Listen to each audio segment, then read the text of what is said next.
Hello, everybody, and welcome. This is a letter from a Canadian perspective to Donald Trump, who wanted to hear from Canadians. So I thought, okay, well, let's see what he thinks of this one. Um, it is a Saturday, the 25th of January, 2025, and this goes out to Donald Trump.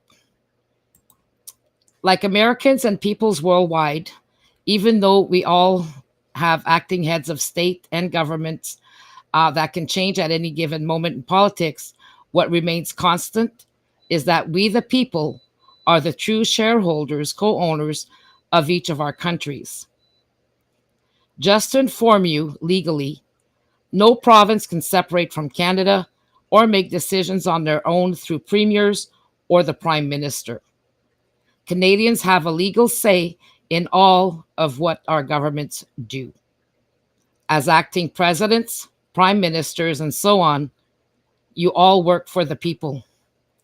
Even if you all act as though you are kings or are dictators while enriching yourselves at the cost of the people's wealth, as done in Canada until now, your job is to rule according to the people's wishes and the rule of law, even though you may not like the rules. The rule of law is international. This is something you have no power to undo. Canadians have a very long lens. We have watched your presidency twice now. Illegal migrants were brought to our country via busloads of people coming through your borders, then into ours. Under your presidency in the US, over 300,000 children were separated from their parents and lost under your watch as much as Biden's. I could go on with ad hominem attacks, as it seems to be the only thing you understand, but I digress. Like trust, respect is earned, which is something you seem to not know about, but expect. Like Americans, we too have had our fair share of corrupt politicians, election after election. While doing my research, the decriminalizing of corruption always came from the US, UK, Israel, and their creation of the Kissinger WEF and Israeli lobbies that are proud to have infiltrated over 100 governments worldwide. Canadian politicians bent over and allowed it. Everything that was ever done for the benefit of humanity has been infiltrated and subverted via political corruption, as within Canada. Like Dorothy in the Land of Oz, we too have oligarchs, WEF, and OzVentures.com, Kissinger infiltrators inside our borders at the hands of our politicians. Now, here I request that everybody goes to awzventures.com and you will see exactly what I'm speaking of. This organization lives and was created by the United States, Israel, and Canada, among others. No offense, but you can keep your AI plans and digital ID. It is still illegal to change the human DNA in Canada or to experiment on our population without their consent, unlike in the United States. Our politicians fund genocide as much as yours against the people's wills. Fortunately, like Dorothy in The Wizard of Oz, when we pull the curtain back, we find small minded politicians talking tough in a huge microphone using spells to keep the populations in a cult like trance. Like Dorothy, it's time to unplug the mic and expose the truth to all Canadians, Americans, the Jewish people, and peoples worldwide.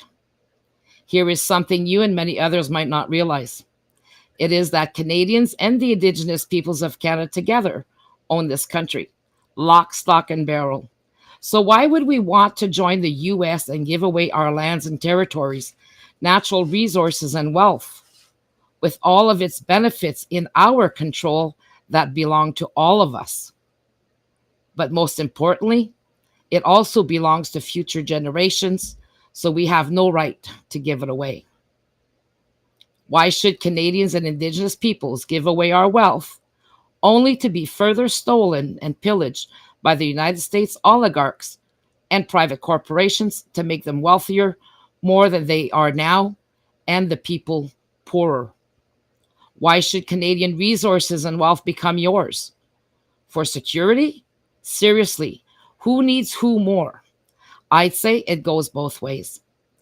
None between the two is needed more than the other. If the US citizens could stop their government's oligarchy from creating and funding wars to acquire everyone's resources, neither countries would need security. We only need security because of your actions and thirst for control and personal wealth. We should be helping each other and all other countries that need help in sustaining themselves. When the people worldwide rule over their governments, as it always should have been, none would have reasons for wars. Only small minded people with grandiose visions of themselves as conquerors or saviors need to make themselves feel good by beating their chests. Such people don't need wars, they need a psychiatrist. Given that you seem to have no clue of your own history of two world wars, Canadians, Americans, and peoples worldwide are protected by an International Bill of Human Rights. That includes the International Covenant on Economic, Social, and Cultural Rights, the International Covenant on Civil and Political Rights, and ensuring those covenants are the Syracuse Principles. I strongly suggest that you, Elon, Javier Maley, and your cult members read them to educate yourself if possible. Your WEF stunt doesn't fool me. You are all one of the same. But you did a great job, I have to admit. You fooled a lot of people. Donald, my final words to you, as much as I like most Americans, I'm a Canadian who would rather die than become an American under your cult or any other circumstances. So my answer to you, since you dared ask, is a forever resounding no. We as Canadians don't need to switch our healthcare in exchange for yours. That would be insanity. We as Canadians and Indigenous peoples can make this country the best in the world once we clean up the corruption in our own government and have both peoples in government, as it should have been even in your country. Canadians and Indigenous peoples need to share a governance. This needs to be done everywhere. So we um, totally agree with that. Some might not, but fair is fair. So the Indigenous peoples here and in the US have a right to a place in each of our governments, as they are and always will be the first true sovereigns on these lands. Now, please remember where you originated from. We, as Canadians and Indigenous peoples of Canada, are the true collective shareholders, co owners, and true collective head of state since 1960, finalized from the UK April 17th, 1982.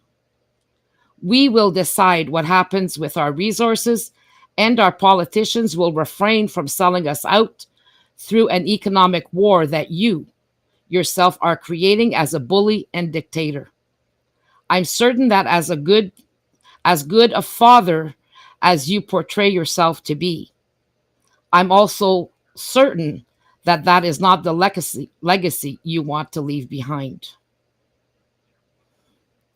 My advice to you is that the next trade deals with Canadians through our temporary politicians should be created out of mutual respect and fairness, which I doubt you can supply without deep reflection.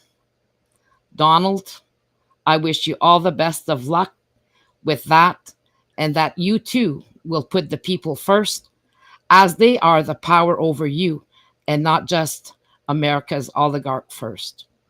Americans deserve better than that. Sincerely, Nicole de Brassard, CEO of the Canadian People's Union. And now I will show you exactly what we are about. And please be certain that all of our politicians in Canada, from the Prime Minister all the way down to our municipal councillors, our premiers across Canada, all know exactly who I am, what you will be hearing next. They have all been made aware of this, and they will need to really reflect on what I've been saying here. So I'm going to share this with you in just one moment because it's really Attention, important. Canadians. Do you feel disconnected from our current political system? This could be our last chance to take a real legal stand for our rights. It's time to shift the political power to its rightful owners, the Canadian citizens and Indigenous peoples of Canada. Dive into our history, understand the need for change, and embark on the quest for true democracy. Are you concerned about our nation's commitment to human rights and self-governance? The power shift to freedom aligns with vital treaties and international laws enabling us to claim our rightful place as collective head of state. We advocate legally replacing the Crown, King Charles III, and our partocracy system with a true democracy, the peoples as the true, collective head of state with veto power over our governance, to ensure your voice counts more than party interests. When our national collective civil and political rights are respected, your influence on policies will be direct and impactful. Join us on this noble struggle to make every Canadian and Indigenous peoples a meaningful participant in our future as collective head of state, which was legally owed and kept from us since the patriation of our Constitution, an official decolonization from the United Kingdom of 1982. It's time to correct the past of our government's lies and omissions to the people of our great country before it is too late. People 15 years old and over can sign our Canadian People's Referendum at canadianreferendum.ca and unite for our rights as the collective head of state in our Constitution. Together, we can be the example in reshaping Canada's future, not just for us, but for all peoples worldwide, once and for all. Are you ready to be part of this transformative movement? Join the Power Shift to Freedom movement by the Canadian People's Union and be part of a bold vision for Canada's future. Visit thecpu.ca for more details. Embrace and face the change required on your part to shape our future.